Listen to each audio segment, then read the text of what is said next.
Welcome to FPL Selection. Today we'll take a look at how the team is shaping up for Game Week 11, but first a quick look at how we got on in Game Week 10.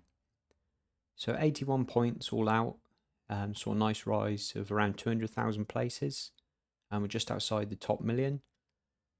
Clean sheets for Gabriel and Lacroix to go along with the Defcons for all three of my defenders. There was an assist for Fernandez and goals from Paquetá, Mateta and Haaland, each picking up max bonus 2. So yeah, very positive week overall and good performances from most of the players. I think that was the biggest positive to take away really.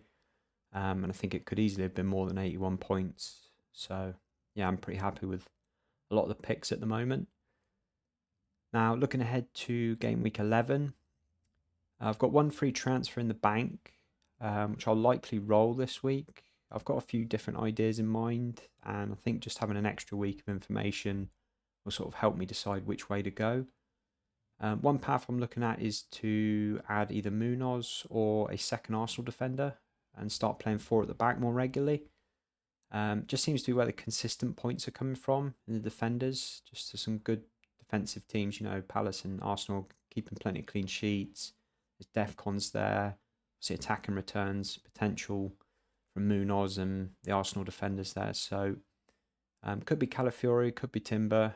Need to research a little more on those two if Timber's worth the extra 0.3. And then I'm sort of also looking at upgrading in midfield, just sticking with the back three. I think Reijnders is probably the weakest link in my 11 at the moment. I still think he's going to be first choice for City and start the majority of games. I think he had a slight injury last week, which is why he didn't start.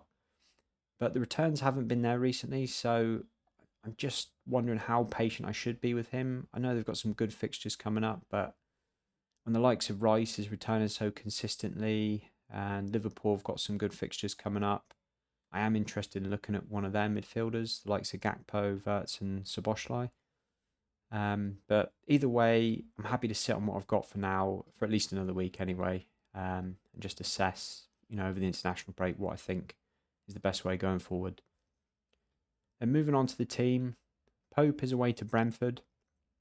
I think Newcastle have been pretty poor away from home this season, but they do like to set up quite defensively, so I'm always quite sort of positive on their chances of a clean sheet. I think Brentford are, quite direct and they like their set pieces. But Newcastle obviously have got, plenty of big lads there and, they can deal with that sort of thing quite well. So, yeah, I think if they can, sort of limit the set piece chances for Brentford and, set up well to deal with that, then there's a good chance for a clean sheet there. Even though they haven't had a clean sheet for a few weeks now, Pope's still getting the save points. And, they're statistically, they're still the second best defence for goals, expected goals against. So, yeah, quietly confident there, and certainly Pope's not going anywhere for me. And Senesi is away to Villa. Tricky game this, as Villa have certainly improved in the last few weeks and are looking more like the team that we sort of know from last season.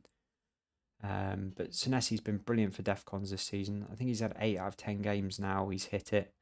So he's just going to play every game for me. I don't think there's any point, trying to pick and choose when he plays.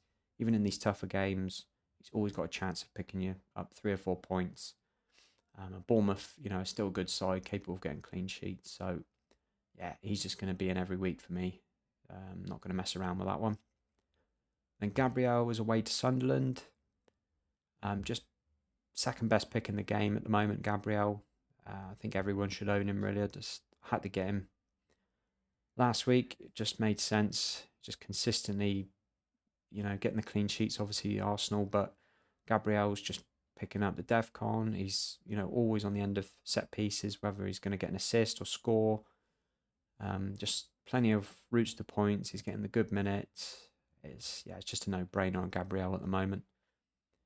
Then Lacroix is at home to Brighton. Tricky fixture this one, as obviously it's a quite a feisty game usually this one. There's a bit of rivalry there between the two. I'd always back Palace for a clean sheet though at home.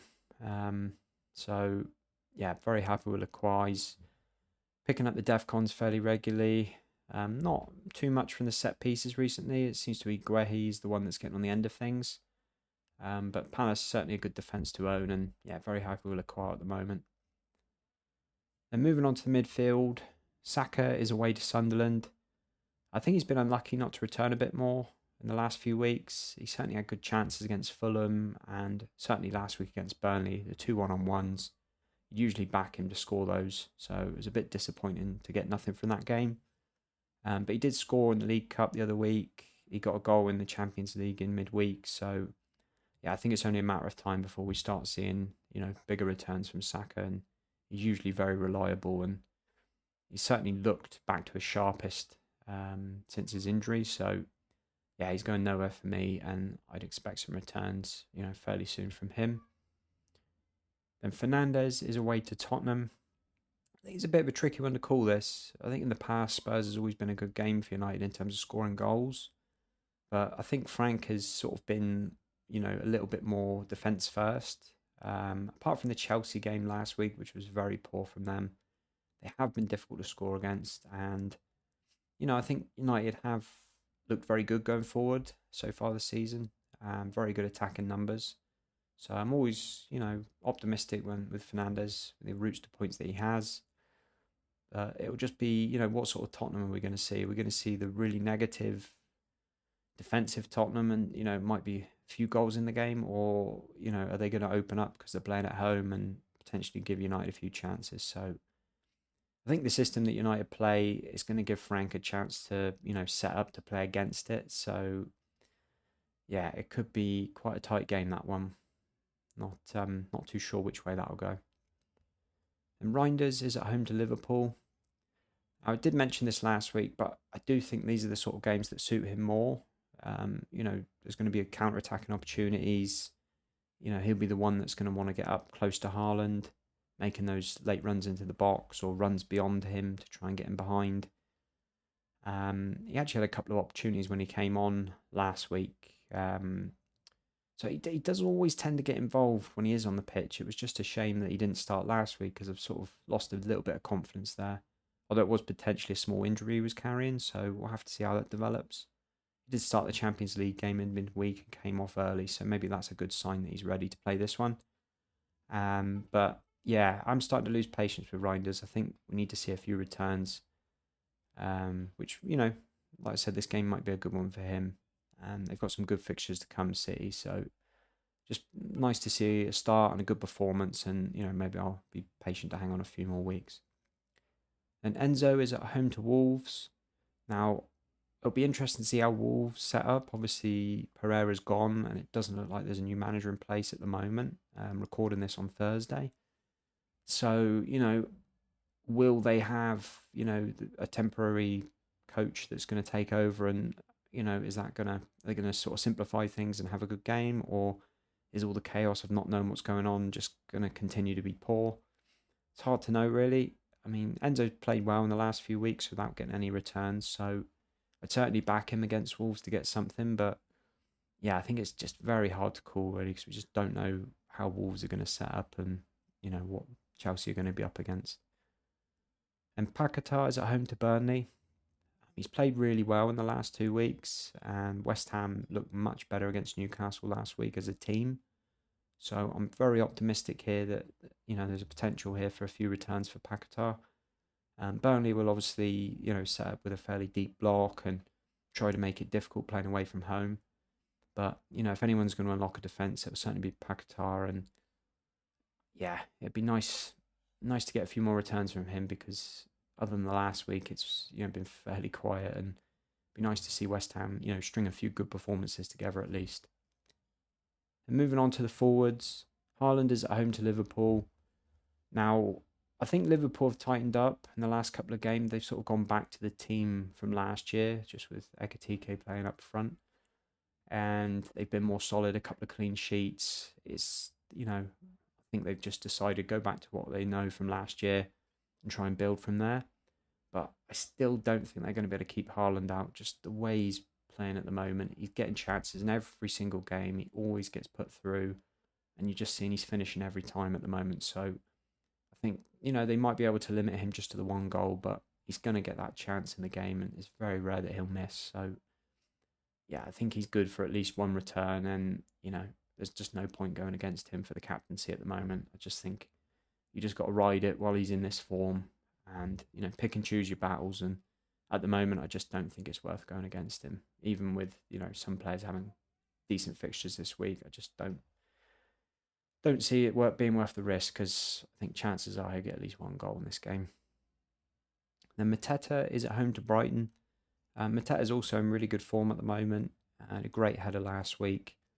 Obviously it's a highly charged game against Brighton. There'll be plenty of motivation here.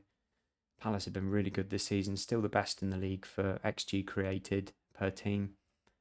And, he's the one that gets on the end of most of the chances. So I think best two strikers in the game at the moment I've got, and I'm, really happy to have both. So, yeah, optimistic to see some returns there as well. So in summary, Haaland captaincy, again, I think it's a no-brainer. It's just undeniable at the moment. I don't think Liverpool will be able to keep him out for the whole game. Saka Vice, I just trust him to start returning soon. And, he's probably the second most reliable player anyway in my team at the moment. And we'll probably start Reijnders, unless we hear something, to suggest he might not play. But at the moment, he's definitely starting for me at the moment. So that's it for this one. Thanks for watching, and we'll catch you on the next one.